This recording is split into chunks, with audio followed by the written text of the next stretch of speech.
reka mbasuhuze kandi mbifurize mahoro y'Imana.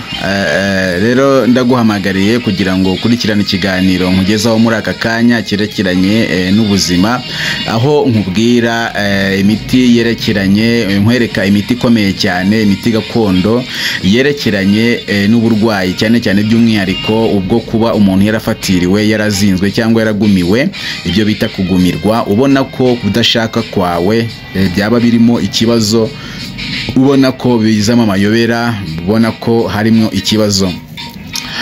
Mu yandi magambo rero, muri iyi nkuru, muri iyi video ndakwereka imiti ikomeye cyane itandukanye, kandi nguhamiriza ko hari abantu bashobora kurogwa bakabazinga ku buryo bw'urushako, ku buryo bw'urubyaro, ku buryo bwa business, ku buryo bw'akazi cyangwa se n'ibindi. Ibi byose bibaho, cyangwa se ugasanga wa muntu ntiyarozwe ariko yarafatiriwe, afatirwa n'imyuka ya karande mu muryango we, ikamuzinga, ikamufatira, bigatuma atagira urushako, atagira abasha kumera nkaho afunze cyangwa se arozwe cyangwa se yaziritswe kubera ko yafatiriwe n'iyo myuka. Ibyo byose rero muri iyi video ndakwereka imiti ikomeye cyane yakuvura, ikaguvura neza, ugakira ikibazo cyose wari ufite, ukayobokwa, ukagira urushako, ugakoresha ubukwe bwiza cyane, ndetse ukayobokwa n'abantu banafatika, bingira mumaro, b'ingenzi, akaba aribo banakugana, ukabasha kugira ubukwe bwiza cyane. Rero ndakumenyesha neza ko iki kiganiro kigezwaho n'ivuriro Natural Medicine rikorera mu bihugu duturanye, kandi ukaba ushobora no kwiboneramo iyo miti, ndetse ukaba ushobora mu gihe hari icyo udasobanukiwe cyangwa se ushaka kugira ibindi ukenera kumenya, wareba kuri screen ukarebaho nimero zacu, ukaba waduhamagara. Muri Natural Medicine rero ni ivuriro rivurisha ibimera, kandi rikoresha imbaraga z'ubutaka, imbaraga z'amazi, imbaraga z'ibimera, imbaraga z'ibituruka ku nyamaswa. Ibyo byose tukabyifashisha mu kuvura, mu buvuzi gakondo, ubuvuzi buri naturel, medecine traditionnelle. Ndaguhamagariye rero gukurikirana neza iyi nkuru, ugakurikirana neza iyi video, kugira ngo ubashe kumenya ko uko wakivura, uko wakira uburwayi bufitanye isano n'uruzingo, uburwayi bufitanye isano no guhumanywa, no gufatirwa, ndetse n'ibindi. Abantu rero bijya bibaho ko bashobora kukuzinga, wowe ugatangira ukabona iyo umuntu yazinzwe cyangwa se yafatiriwe, hari ibimenyetso kenshi na kenshi bizigaragaza, nuko kenshi azapanga ibintu bikajya bigenda bipfa, ubona nta mpamvu. Rimwe na rimwe hari abagira ibyo bibazo, ugasanga ntibaranarambagizwa, nta nubabaza, nta nubatereta, nta nubarambagiza, yewe byaba ku mugore, byaba ku mugabo, byaba ku mukobwa, byaba ku musore. Ariko hari n'abandi usanga bayobokwa bakarambagizwa, ariko bakarambagizwa, ubarambagije uyu munsi, ejo akagenda, akazundi akagenda, akazondo akagenda, ariko ba bantu bose ukabona ko nta kintu gifatika kiri gutuma bagenda. Nabo wababaza ukabona ko ntacyo bazi gitumye bagenda, n'uwo basize ukabona ko ntacyo nawe kigaragara gitumye bamusiga, kubera ko ukabona ko harimo ikibazo. Ibyo byose rero hari igihe biba biterwa no gufatirwa cyangwa se kuzingwa cyangwa se kurogwa, nyine mu yandi magambo.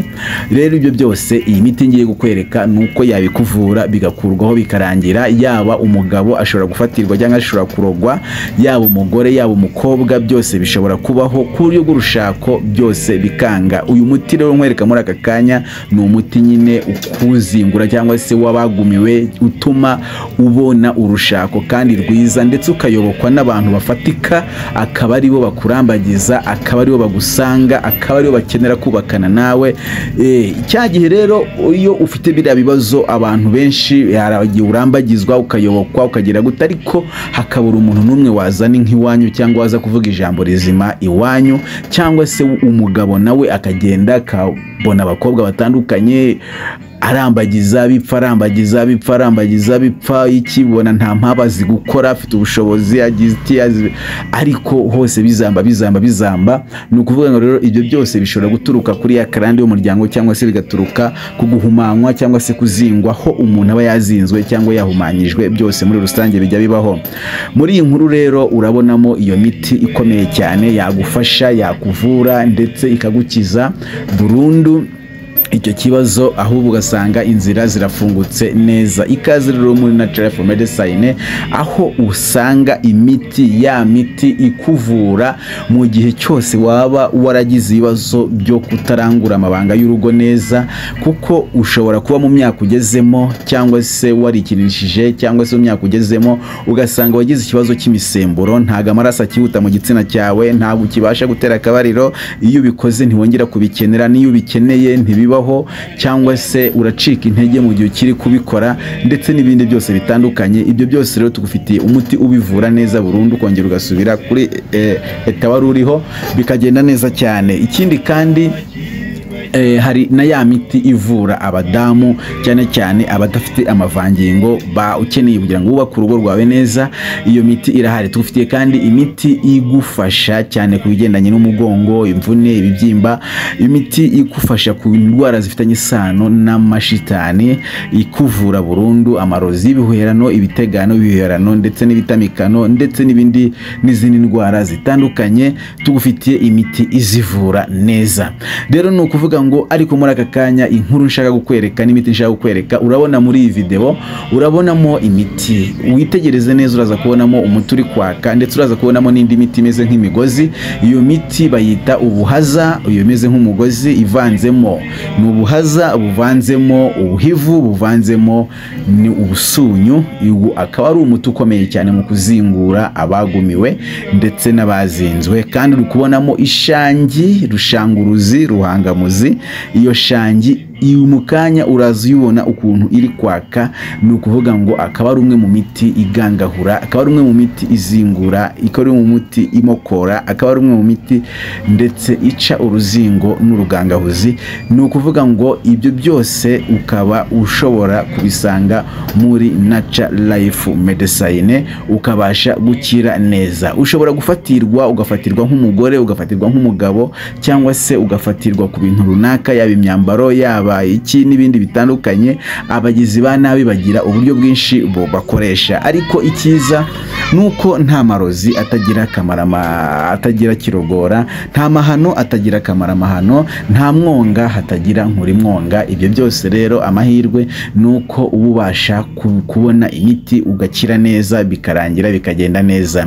Niteguye rero ko nukurikira neza iyi miti uzantumira, hanyuma ngataha ubukwe bwawe, kubera ko iyi miti nkweretse uko ari 3 ni imiti ikomeye cyane mu buryo bwo gukira neza. Ariko biranashoboka ko ushobora kubutayibona, cyangwa se hari ibyo ukeneye ko umuntu agufasha, ushobora kugana muri Natural Life Medicine usomye kuri screen, hanyuma ukaba waduhamagara, umuntu akakwereka uburyo ki ndetse akabigufashamo uko wakira neza, bikagenda neza, nta n'ikibazo na kimwe gisigaye, byose bigatunganira rimwe.